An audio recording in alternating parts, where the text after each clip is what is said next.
What's up, guys? Welcome back to the channel. Working on Kenzie again today here. Finishing up some of the work we started with the flex plate and stuff. Today I'm working on a little bit of wiring. I learned something the other day that this thing has two different cam position sensors. It has a solid state and optical. I believe the optical one is up here, and it actually hooks up to this wire right back in here. Well, it was hooked up to this wire back there. Well, this harness is not located in the right spot. It's actually supposed to run down and below, and the second plug is down there, buried in grease. You really can't see it. So I'm going to undo all the connections and bring this harness back down and around the engine and retest the tape some stuff up, and then run it correctly, and then it'll be in the right spot. I am also obviously going to disconnect the disconnect this and route it a little nicer, probably up underneath the intake to that plug-in. But what is this? Oh boy, something chewed on my I'm guessing that's that's the gas pedal, gas pedal. Yeah, my one O2 sensor's kind of chewed on too, but that should be all right. But yeah, I'm gonna unhook everything and bring it back around and just kind of clean it up here. There really shouldn't be too horribly a lot of stuff connected to this. Just the intake, air temp sensor, IAC, TPS, and the grounds, I think, are all the only thing that's real bad. This ground wire looks pretty chewed up anyway, so you might put a new lug on it. So yeah, I'm not a big fan of how the spark plug wires are all ran in this car either, so I might end up changing that up a bit just because they're kind of janky. But yeah, anyways, I'm gonna pulling that, disconnect that and running that back around so I can get it ran a little better. I did disconnect the ground they had for the fan connection for the V6 fan. Not 100% sure why I did this back in the day to hotwire my fan.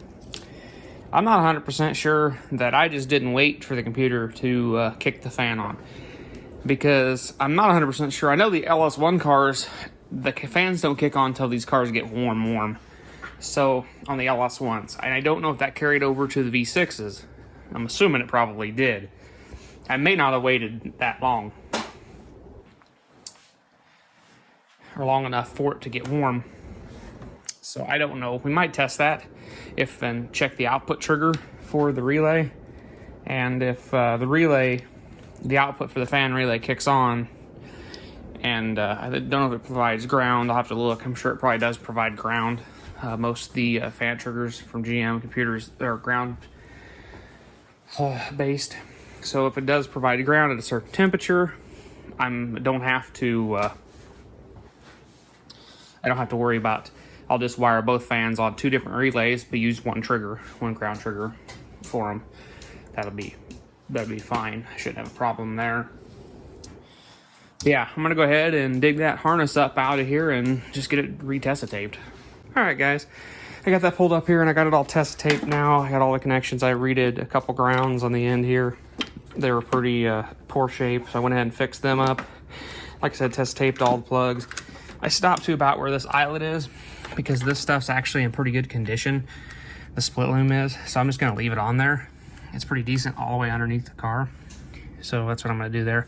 Went ahead and taped up the lower cam position sensor and the oil pressure sensor. This was missing an end, so I had an end that was close. I put it on there.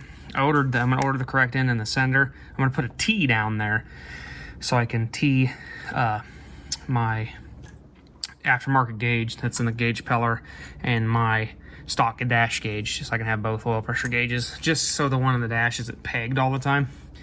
I'm also going to do the same thing with the temperature sensor. I did go ahead on it and went ahead and test taped it as well.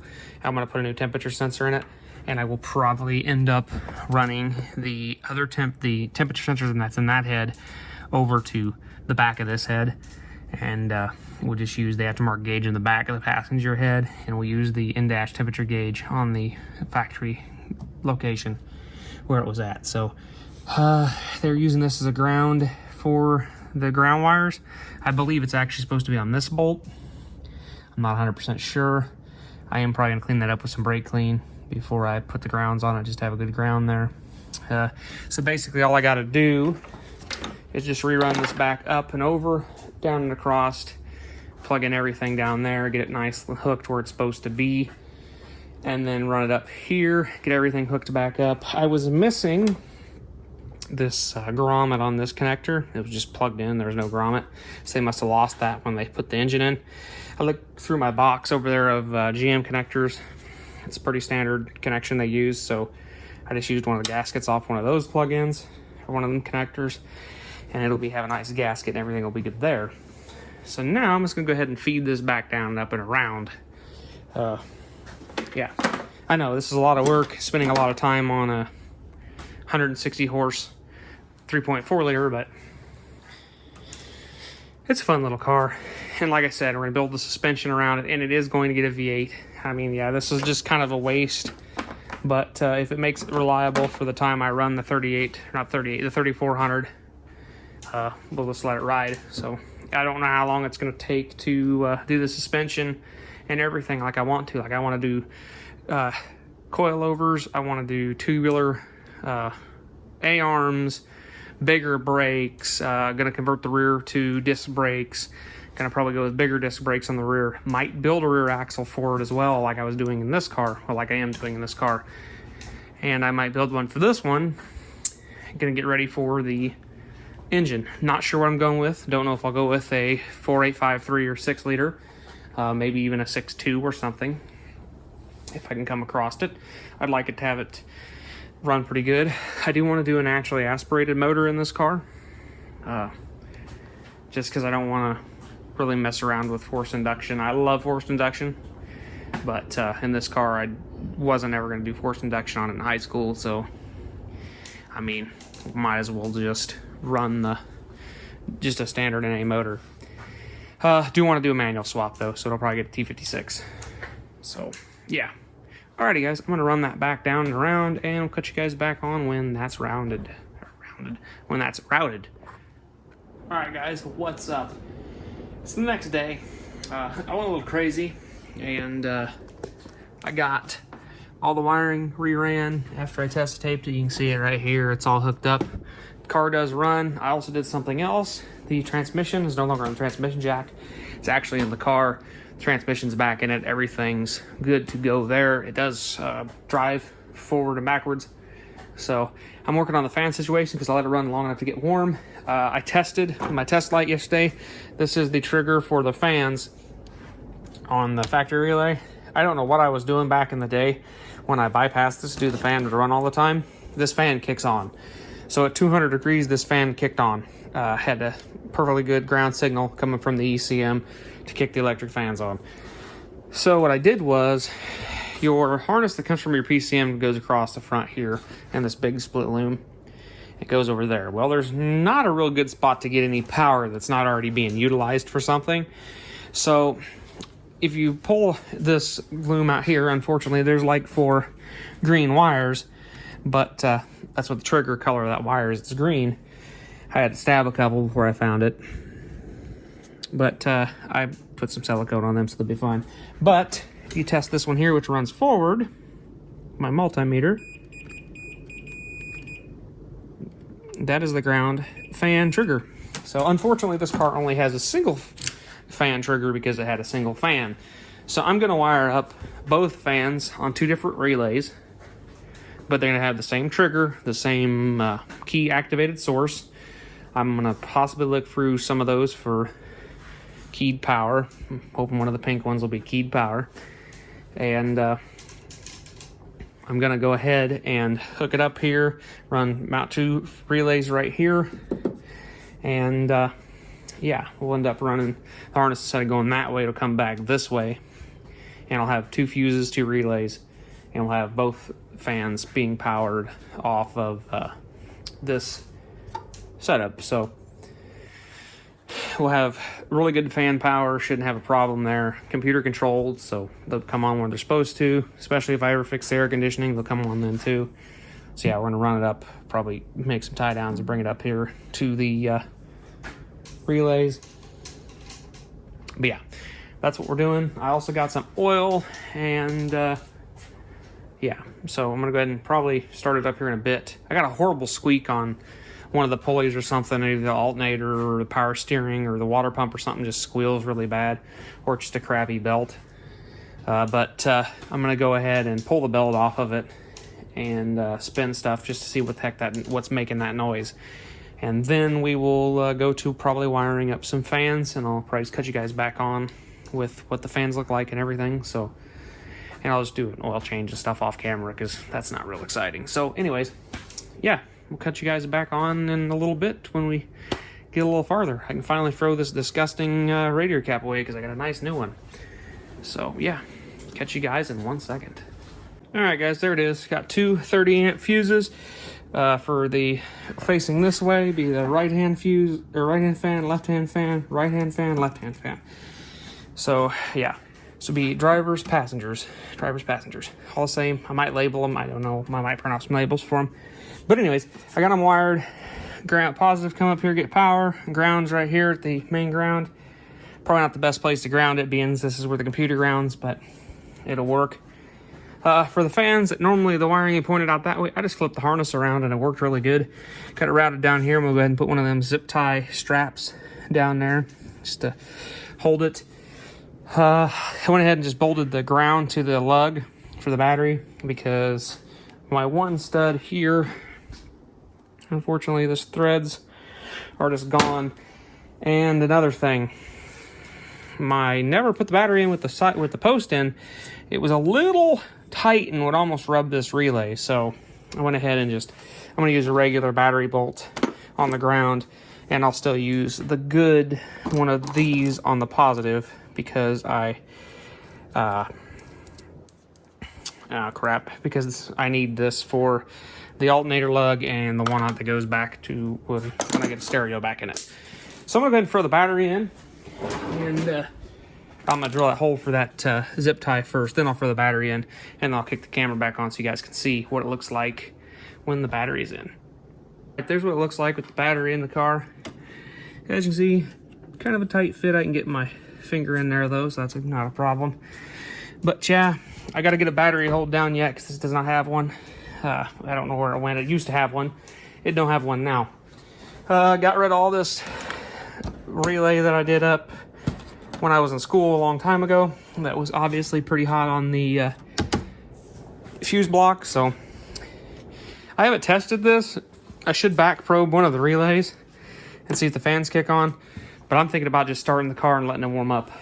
Something makes a horrible noise up here, and I'm going to try to track that down.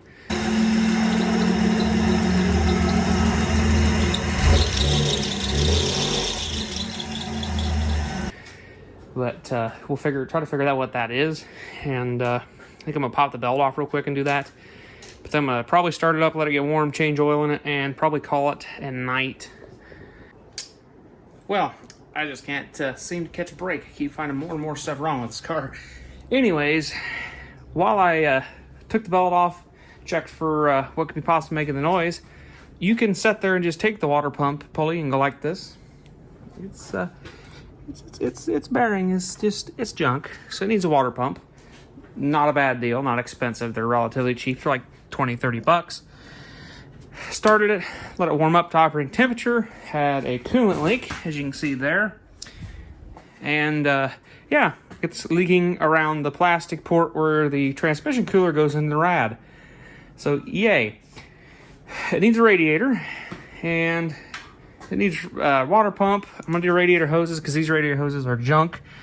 When I do it, I'm gonna drain everything. I'm gonna drop the pan on the transmission, do filter, gasket, new fluid, and then I'm gonna start it and let it pump new fluid out and blow the cooling line out, just to get all the old fluid out of the transmission and into a bucket. And then we'll have new transmission fluid going into the transmission. And yeah, so it'll be semi flushed, more or less. Just clean the cooler lines, just to get as much good new transmission fluid into this transmission as possible. I'll probably put some Lucas anti-slip in there, because I've always had good luck with that in 460s. So yeah, the fans kicked on and kicked off. They didn't run very long. It doesn't take long for the dual fans to cool this car down, so the fan situation is going to work pretty good. I went ahead and modified this relay just so it fit back in there, just so it didn't look absent. It's not doing anything. So I do have a cover out in the other garage that goes on here, so I may actually get it and put it on just so I can have that, say I got that accomplished. But yeah, so the radiator is going to have to be drained and removed when I get a new radiator. I might put that off a little bit and start on the interior, because I can do some of the interior work while I'm waiting on parts. So, yay. What else is there? Yeah, so water pump, doing a belt because this belt's shot. It's just dry rotted real bad. So, spark plugs, maybe spark plugs and wires. I noticed that these plug wires are just loose as can be. I'm not real sure if it's the plug itself or the plug wire. So, or the boot, I don't know. So we'll see. If all the spark plugs are loose, they may just need tightened. I'll probably pull one out and look at it. If it needs plugs, I'll put plugs in it. That's not a big deal. Nice that I bought a new radiator cap for a junk radiator. That's yeah, that's something I normally have accomplished in my life. But yeah, anyways, we're gonna put a new radiator in it. We'll flush the I may drain the block. I don't know. It's kind of hard to get to the block drain on this side. That side's easy. I'm draining oil in it right now. I'm gonna put some semi-synthetic or synthetic blend in it. Some Super Tech, because I mean this car don't need real expensive oil. We're doing the 1040 flavor because, you know, high mileage. I'm sure this motor's got buco mileage on it. And then I went ahead and bought, if I can get it out of the bag here. Sorry guys, for you guys to have to deal with that. I bought some Lucas high mileage oil stabilizer just to put it in there, help tacking everything up so it can have a nice, good, hopefully this will raise the oil pressure. The oil came out like water, so there's no doubt in my mind that we should have better oil pressure when we're done. Yeah, we'll end up, I'm gonna do the water pump, do the water pump, hoses, radiator, do the transmission, flush, some other things I gotta do, but the radiator fan setup works, so that's good. Battery, gotta get a battery hold down, so then the battery will be stationary and won't be wanting to fly everywhere. Other than that, she should be pretty close for a test.